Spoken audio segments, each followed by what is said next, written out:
Yakin belum kenal? Baik, ada pepatah yang mengatakan tak kenal maka tak sayang. Jadi kalau ini kita kenal dulu ya. Nama Bapak Muhammad Irfan Kamil, Bapak lahir di Bogor tanggal 18 Maret tahun 2001. Dan saat ini usia Bapak yaitu menginjak usia 21 tahun. Dan pada saat ini Bapak sedang menempuh program studi S1 bimbingan konseling di Universitas Indra Prasta Pegiyati. Dan alhamdulillah pada kesempatan kali ini Bapak mendapatkan tugas untuk memberikan layanan kepada kalian semua. Oke, baiklah anak-anak, pada pertemuan siang menjelang sore hari ini Bapak akan memberikan satu topik layanan, yaitu mengenai layanan informasi. Sebelumnya anak-anak ada yang tahu apa itu layanan informasi? Baik, layanan informasi adalah layanan yang memberikan informasi yang dibutuhkan oleh individu agar individu lebih mudah dalam membuat perencanaan dan mengambil keputusan. Baiklah anak-anak, di pertemuan kali ini sebelumnya Bapak akan memberikan ilustrasi yang sering kita jumpai, yaitu pernahkah kalian menjumpai di media sosial, terutama komen-komen head comment atau komen yang tidak menyenangkan? Pernah? Baik. Dengan ilustrasi tersebut, maka tema yang akan Bapak sampaikan pada siang menjelang sore hari ini yaitu mengenai cyberbullying. Adapun manfaat dari topik yang akan kita bahas yaitu untuk mencegah kita ataupun untuk menjadikan atau mendidik anak-anak sekalian agar anak-anak menjadi bijak dalam menggunakan media sosial, agar anak-anak tidak terjerumus sebagai pelaku ataupun korban dari cyberbullying. Sebelum kita melangkah ke pertemuan kita atau ke inti pertemuan kita, ada beberapa poin yang akan Bapak sampaikan. Di antaranya, apabila nanti ada dari kalian yang ingin bertanya, Bapak harap kalian tidak berebut dan tidak rusuh. Jadi silakan apabila ada pertanyaan yang akan ditanyakan, silakan angkat tangan dan sebutkan nama terlebih dahulu. Paham? Dan apabila ada yang ingin keluar dari ruangan ini ataupun ingin ke toilet, Bapak harap sama seperti tadi, angkat tangan terlebih dahulu, lalu sebutkan nama dan sebutkan izin keperluannya untuk Bapak. Misalkan angkat tangan, perkenalkan saya siapa, saya izin ke toilet, seperti itu. Dan di dalam kegiatan ini juga mengandung asas-asas, diantaranya ada asas kenormatifan, asas kesukarelaan, dan juga asas kerahasiaan. Jadi, tolong pada selama kegiatan ini berlangsung, kalian silahkan dengan sukarela memberikan pertanyaan ataupun tanggapan yang kalian ingin berikan tanpa ada paksaan dari siapapun. Dan setelah kegiatan ini berlangsung, tolong kalian rahasiakan apapun yang ada di sini. Apapun yang kita bahas di sini, apapun permasalahan dari tempat kalian, tolong dirahasiakan dan tidak boleh disebarluaskan. Paham? Paham. Baiklah, mari sebelum kita memulai layanan ini, mari sama-sama kita memulai dengan basmalah. Bismillahirrahmanirrahim. Baiklah anak-anak, di sini strategi pencegahan cyberbullying. Materi yang akan Bapak sampaikan yaitu strategi pencegahan cyberbullying. Silahkan dicatat. Sambil dicatat boleh didengarkan, yaitu perkembangan teknologi informasi dan telekomunikasi juga mempengaruhi perilaku masyarakat. Jika zaman dulu istilah, kalian ada yang kenal istilah mulutmu harimaumu? Ya. Sekarang telah berubah menjadi jarimu harimaumu. Dari jari-jari mungil inilah orang-orang memposting kata-kata hinaan, ujaran kebencian, vulgar, hoax, dan berita bohong yang merugikan orang lain. Kasus paling sering ditemui adalah cyberbullying melalui media sosial hingga sang korban mengalami depresi. Lalu kalian ada yang tahu apa itu cyberbullying? Ada yang pernah mendengar kata cyberbullying? Mendengar mungkin pernah ya? Tapi kalau pengertian dari apa itu cyberbullying? Belum. Cyberbullying termasuk bagian dari aksi bullying. Boleh ditulis?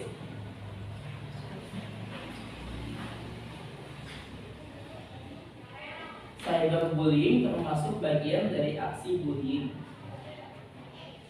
Ditinjau dari sudut pandangan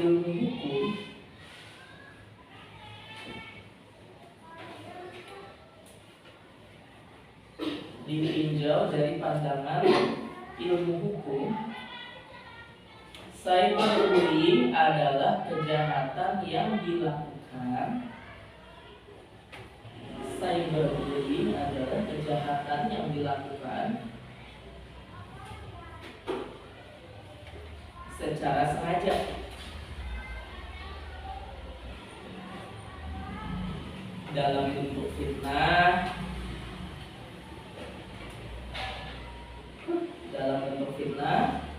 cemooh, kata-kata kasar, pelecehan, ancaman, dan hinaan.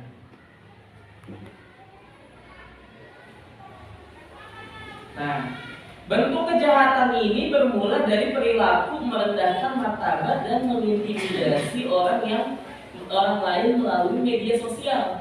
Ya, jadi kalau kita sering mendengar bully, gitu kan, bullying. Nah, kalau cyberbullying ini dilakukan melalui media sosial, baik itu bisa melalui Facebook, Twitter, Instagram, WhatsApp, bahkan sekarang pun di komen-komenan di media sosial, di TikTok salah satunya, itu banyak sekali orang yang sudah memulai ataupun sudah banyak sekali kasus-kasus hate comment atau komen kebencian seperti itu. Dan itu bisa terjadi kapan saja dan juga di mana saja. Nah, ciri-ciri cyberbullying, satu, tidak ada kekerasan. Kenapa tidak ada kekerasan? Karena cyberbullying itu bukan dilakukan secara langsung, tapi dilakukan melalui media sosial, online. Itu yang pertama, tidak ada kekerasan fisik. Yang kedua,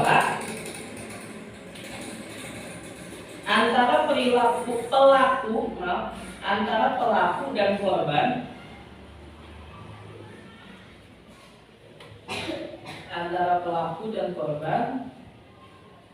sangat sedikit melibatkan kontak fisik. Nah, itu tadi yang saya sebutkan.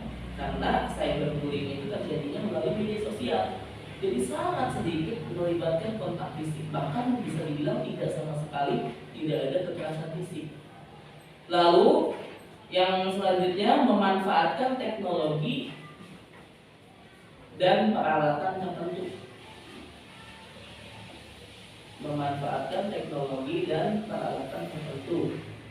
Ya, misalnya ya tadi menggunakan media sosial, berarti menggunakan teknologi handphone, ataupun ada yang bisa meretas atau kita kenal hacker, ya, itu bisa meretas data dan dibajak pada saat itu. Lalu yang terakhir, memanfaatkan jaringan telekomunikasi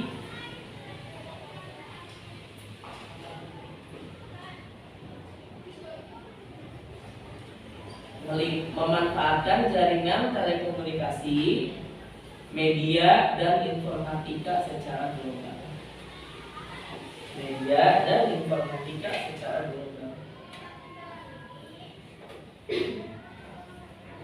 Nah, anak-anak, jangan dianggap remeh cyberbullying ini, karena tindak bully secara online, secara media sosial ini sudah ada undang-undangnya. Apabila terjadi permasalahan terkait cyberbullying di Indonesia, maka penyelesaiannya menggunakan Undang-Undang Nomor 19 Tahun 2016. Undang-Undang Nomor 19 Tahun 2016 dan juga Undang-Undang Nomor 11 Tahun 2008 terkait informasi dan transaksi elektronik. Penanganan kasusnya juga melibatkan anggota kepolisian. Jadi jangan sembarangan ya, melibatkan anggota kepolisian, dan upaya hukum akan ditempuh melalui jalur pengadilan negeri. Jadi tidak main-main. Untuk pelaku cyberbullying ini sudah ada undang-undangnya dan akan ditangani oleh kepolisian dan pengadilan negeri. Lalu jenis-jenis cyberbullying boleh dicatat, ada 6 jenis. Yang pertama, flaming.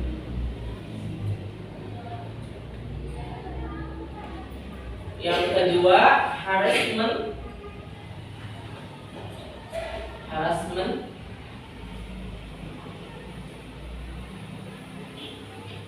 Yang ketiga, denigration.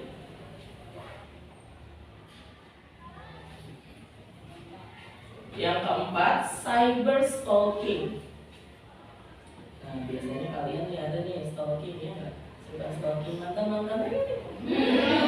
Nanti kita bahas satu. Yang kelima ada impersonation.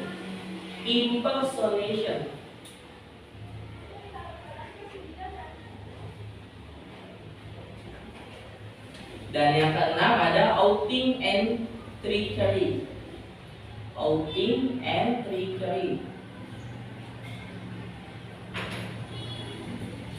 Oke, sebelum Bapak bahas mengenai jenis-jenis cyberbullying satu persatu, sepertinya kelas ini kelihatan agak sepi ya. Apa dampak puasa kalian bahas? Puasa semuanya? Ada yang nggak puasa? Ada. Wajar ya, kalau perempuan pasti ada aja yang nggak puasa ya. Justru harus dipertanyakan kalau sebulan itu puasa terus. Perlu dipertanyakan, perlu diperiksa nanti ya. Tapi ada di sini yang lagi nggak puasa? Ada. Oke. Biar semangat, gimana kalau kita yel-yel dulu? Ayo. Apa yel-yel yang paling kalian hafal? Banyak. Yang coba diangkat tangannya. Soal nanti. Oh, yang kayak gimana? Ayo coba ya. 1, 2, 3.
Tindakan kekerasan seseorang mengirimkan pesan teks yang berisi kata-kata frontal dan penuh amarah.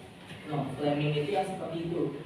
seseorang mengirimkan pesan teks yang berisi kata-kata frontal dan penuh amarah. Secara umum, tindakan flaming berupa provokasi, penghinaan, mengejek, sehingga menyinggung orang lain. Yang kedua ada harassment atau gangguan. Harassment itu tindakan seseorang mengirim pesan-pesan berisi gangguan. Bisa itu melalui SMS, email, ataupun teks-teks di jaring sosial lainnya dengan intensitas terus-menerus. Jadi dia mengganggu, dia mengirim email ataupun mengirim pesan SMS terus-menerus, sehingga pelaku harassment biasanya sering menulis komentar terhadap tujuan menimbulkan kegelisahan. Nah, jadi efeknya karena mengirim pesan terus-menerus atau biasanya kita tahu teror ya seperti itu. Nah, menimbulkan kegelisahan bagi korbannya itu. Dan lalu yang ketiga ada denigration atau pencemaran nama baik. Pencemaran nama baik udah paham ya, kita udah sering banget, bahkan kasus-kasusnya ya di TV kita sudah sering lihat. Tindakan ini dilakukan dengan sengaja pastinya dan sadar untuk mengumbar keburukan orang lain melalui internet.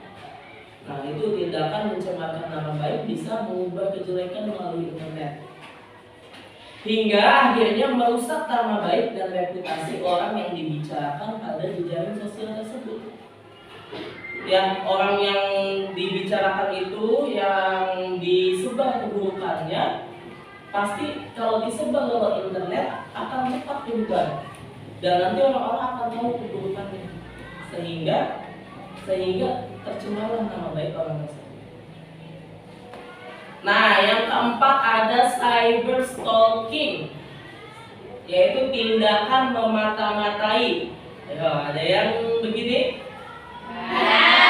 Ada yang pernah melakukan cyber stalking? Ada yang belum move on sama mantannya terus tiap hari dilihatin? Nah, ini sama aja, jadi mau mata-matai. Oh, gimana nih ya, mantan aku udah move on belum sih? Oh, mantan aku udah punya yang baru, kamu belum? Nah, itu cyber stalking itu tindakannya dia memata-matai ataupun bisa juga mengganggu dan pencemaran nama baik terhadap seseorang yang dilakukan secara intens. Nah, namanya orang gak seneng ya dimata-matai, terus melihat kok dia bisa sih move on dari aku gitu kan. Akhirnya bisa jadi nanti kamu ataupun orang itu gitu kan, pelakunya mengambil tindakan, akhirnya dia menjelek-jelekan, mengumbar aibnya, sehingga terjadilah itu yang disebut namanya kekerasan ya jenis bullying, yaitu cyber stalking. Yang kelima ada impersonation atau peniruan. Tindak berpura-pura atau menyamar menjadi orang lain untuk melancarkan aksinya, mengirimkan pesan-pesan dan status tidak baik. Biasanya terjadi pada jejaring sosial seperti Instagram dan Twitter menggunakan akun palsu, atau biasa kita kenal fake account ya, akun fake. Jadi dia pelakunya itu dia seolah-olah menjadi orang lain. Pelakunya itu menjadi orang lain, dia nggak berani pakai real account, dia nggak berani pakai akun aslinya dia, tapi akhirnya dia membuat akun palsu. Nah, dia menirukan, bisa jadi akun palsunya itu dia menirukan temannya yang dia benci. Akhirnya dari akun palsu itu biasanya dia bisa menimbulkan kegaduhan. Dan yang terakhir yaitu ada outing and trickery. Outing merupakan tindakan menyebarkan rahasia orang lain. Outing berupa foto-foto pribadi seseorang yang setelah disebarkan menimbulkan rasa malu dan depresi. Ya, ada yang tindakannya yaitu menyebarkan foto-foto, atau bisa jadi yang disebarkan itu foto aib seseorang. Akhirnya Bagi korban yang disebarkan foto-fotonya itu, korban tersebut merasa malu, merasa depresi, dan juga trickery berupa tipu daya yang dilakukan dengan membujuk orang lain untuk memperoleh rahasia maupun foto dari calon korban.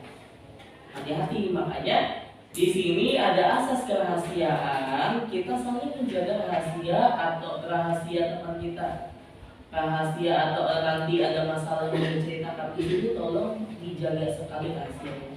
Karena bisa jadi nanti walaupun bukan kalian yang menyebarkan beritanya, tapi misalkan kalian ada teman yang menanya, kamu tahu nggak tentang si ini? Kamu punya fotonya nggak gini. Dan kamu dengan mudahnya kamu memberikan data pribadi teman kamu. Nah, nanti bisa jadi orang yang tadi meminta data pribadi teman kamu itu dia nggak bertanggung jawab. Dia bisa aja menyebarkannya di media sosial. Jadi jangan mudah percaya sama teman-teman ataupun apalagi orang yang baru kalian kenal di media sosial. Nah, sekarang masuk ke dampaknya. Dampak dari cyberbullying yaitu satu, tulis ya. Dampaknya satu, menarik diri dari lingkungan sosial.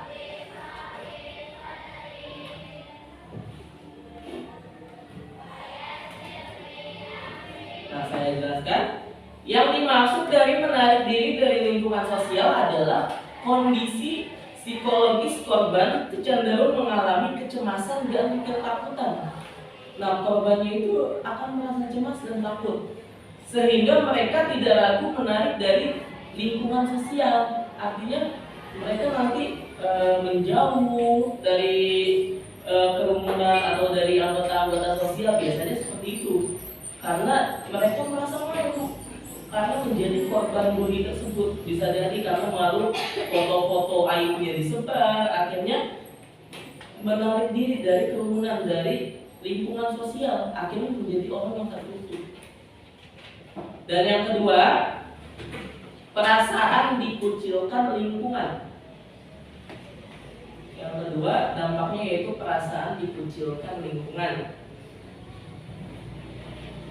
Nah, walaupun cyberbullying itu dilakukannya secara online, secara menggunakan media sosial, tapi dampaknya itu nyata. Dampaknya itu bisa dirasakan di lingkungan. Walaupun yang dipost di Facebook ataupun di Instagram, tapi dampaknya nanti bisa dirasakan di lingkungan. Ya, di lingkungan nyata sekeliling korban dapat melihatnya. Terlebih bagi berbagai komentar jahat yang ditunjukkan kepada korban. Hal ini membuat orang sekitar turut menyerang korban dalam kehidupan nyata. Ya, ketika misalkan tetangga kamu bilang jangan sampai kalian yang jadi korbannya, misalkan gitu, ada tetangga kamu yang tahu gitu, kamu menjadi korban, kamu menjadi korban dari dampak bully itu.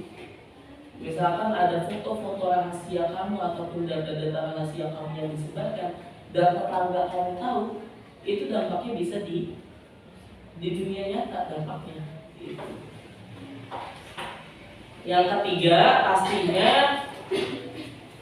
kalau orang mengalami tindakan cyberbullying, pastinya kesehatan fisik dan mental akan terganggu. Itu dampak yang ketiga. Kesehatan fisik dan mental terganggu.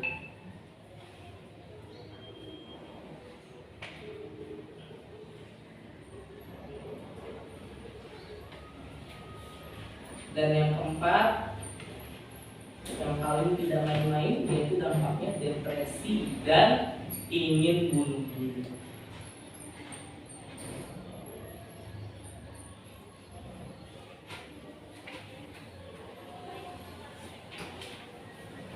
Baiklah anak-anak, itu adalah yang tadi sudah Bapak sampaikan, yaitu mengenai pengertian cyberbullying, ciri-ciri bullying, jenis-jenisnya, dan juga dampaknya. Baik anak-anak, apakah ada yang ingin ditanyakan? mengenai materi kita pada sore hari ini? Apabila ada yang ingin bertanya, boleh angkat tangan.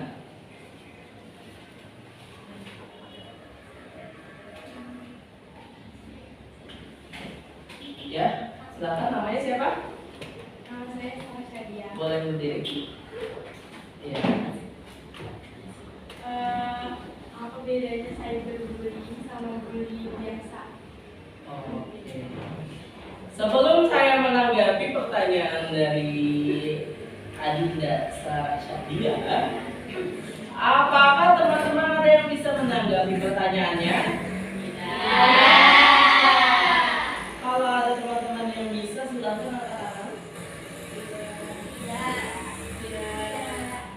Ya, tadi pertanyaan dari teman kita yaitu Sarah menanyakan apa sih bedanya bullying dengan cyberbullying.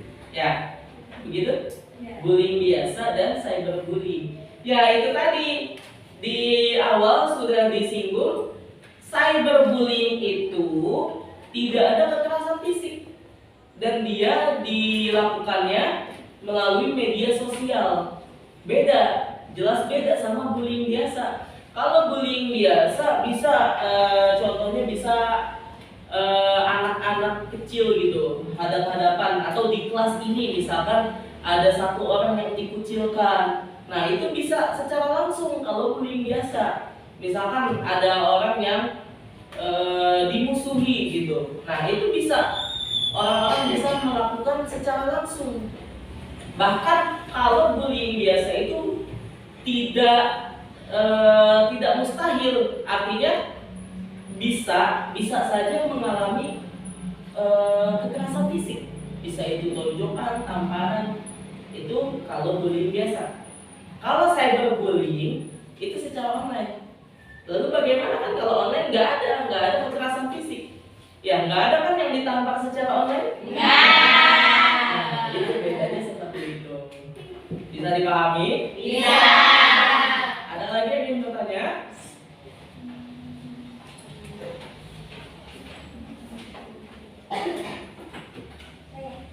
Oke, silakan berdiri, sebutkan namanya siapa? Nama saya Nuruni. Ya. Pertanyaannya, apa tindakan paling pertama yang harus kita lakukan ketika kita terhadap cyberbullying?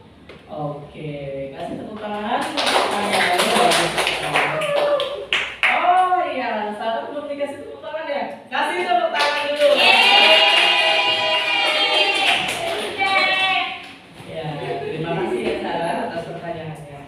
Lalu melanjut pertanyaan selanjutnya, tadi ada teman kita ya, Wendy, bertanya, tindakan apa yang harus kita lakukan apabila kita menjadi korban bullying? Seperti itu ya. Ya, tindakannya kita bisa menanggapi itu secara bijak. Kita bisa menyikapinya secara bijak, kita harus cari terlebih dahulu informasinya dan tetap semangat, jangan mudah putus asa karena kita kita diciptakan oleh Tuhan hanya memiliki 2 tangan dan 2 telinga. Kalau kita mendapatkan komenan-komenan negatif dari netizen, baik itu orang yang kita kenal ataupun yang tidak kita kenal, kita tidak bisa dengan 2 tangan kita ini, kita tidak bisa memberhentikan mereka semua. Kita tidak bisa menutup mulut mereka semua. 2 tangan kita tidak bisa mencegah tangan mereka semua untuk melakukan itu. Tapi yang bisa kita lakukan adalah 2 tangan kita gunakan untuk menutup telinga kita. Tidak perlu kita pikirkan, tidak perlu kita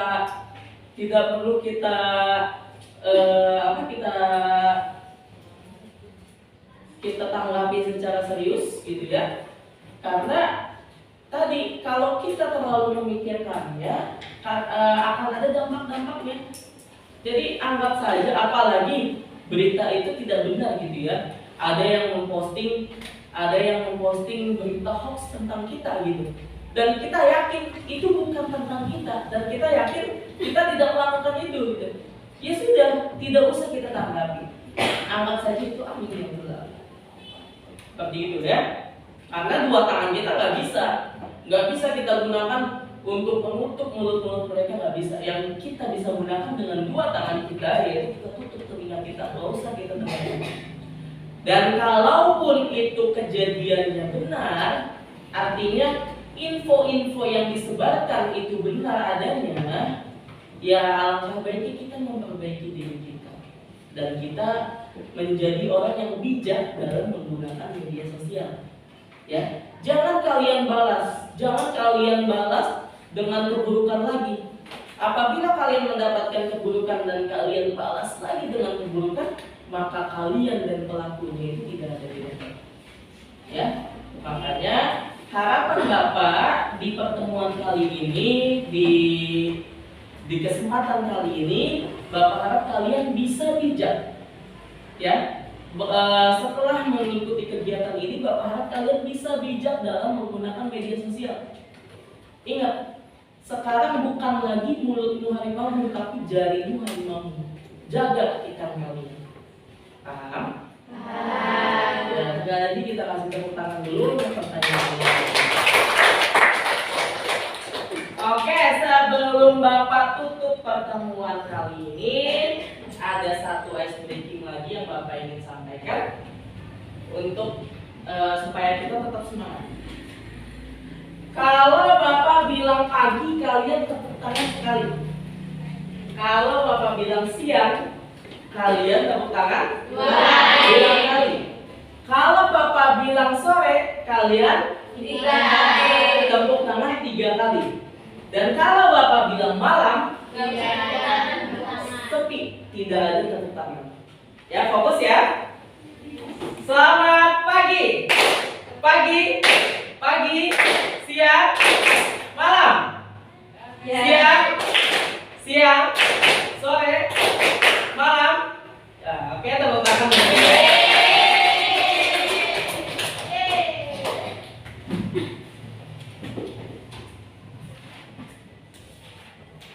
Baiklah anak-anak, kita cukupkan pertemuan kita pada sore hari ini. Semoga harapan Bapak setelah mengikuti kegiatan ini, anak-anak bisa lebih bijak dalam menggunakan media sosial. Dan Bapak mohon maaf apabila banyak kekurangan dan banyak kesalahan kata dalam layanan ini. Akhir kalam Bapak ucapkan, kita sama-sama tutup dengan hamdalah.